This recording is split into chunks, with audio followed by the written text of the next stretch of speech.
তোমাদের মনে আছে টাইনি টোকিও টাউন থেকে যে কালেক্টিবলটা কিনেছিলাম রোনাল্ডো, আজ ওটাই সায়ন্তনের সাথে সেট করতে গেছিলাম। সেট করার পর তো রোনাল্ডোর ঘাড় এমন নড়ছে দেখেই হাসি পাচ্ছে।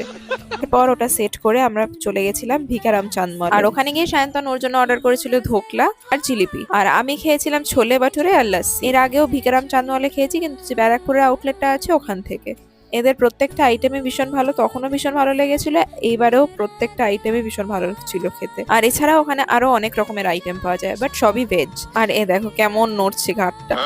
তো যাই হোক, গল্প করতে করতে দুজনে চলে এলাম আবার কল্যাণী হাইওয়েতে। এসে এখানে কুন্ডু বাড়িতে চা খেয়ে নিলাম। আর এখানে ও যেটা বলছিল সেটা অবভিয়াসলি তোমাদেরকে আর শোনানো যাবে না। নিজেই চোখ মারছে, নিজেই হাসছে, বাহ কি সুন্দর ব্যাপার। তো তারপর তো ওখানে গিয়ে চা খেতে খেতে আমি নিজের গায়ে ফেললাম অ্যাজ ইউজুয়াল। হ্যাঁ পড়লো।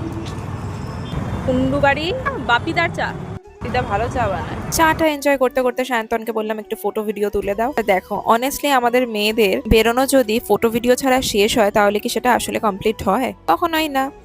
তারপরে তো বাড়ি চলে এলাম। তারপর আমি আর মা একটু রাতের জন্য রান্না করে নিচ্ছিলাম। আসলে কি বলতো, এখনো না আমাদের সমাজে বাড়ির কাজকে খুব ইজিলি মেয়েদের কাজ বলেই জেনারেলাইজ করে দেওয়া হয়, যেন এগুলো স্বাভাবিকভাবেই শুধুমাত্র মেয়েদেরই দায়িত্ব, আর ছেলেরা তাতে শুধু হেল্প করবে। কিন্তু ব্যাপারটা তো সেরকম হওয়ার কথা না। বাড়িটা তো দুজনেরই, তাই জন্য কাজগুলো দুজনের।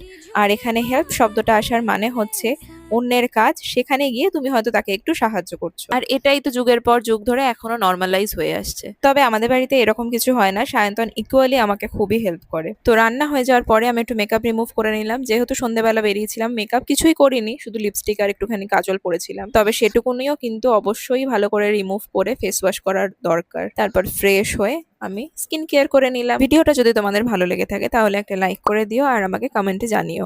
আর আমার চ্যানেলটাকে সাবস্ক্রাইব করে একটু সাপোর্ট করো। আমি চেষ্টা করব আমি আরো ভালো ভালো ভিডিও তোমাদের সাথে যাতে শেয়ার করতে পারি।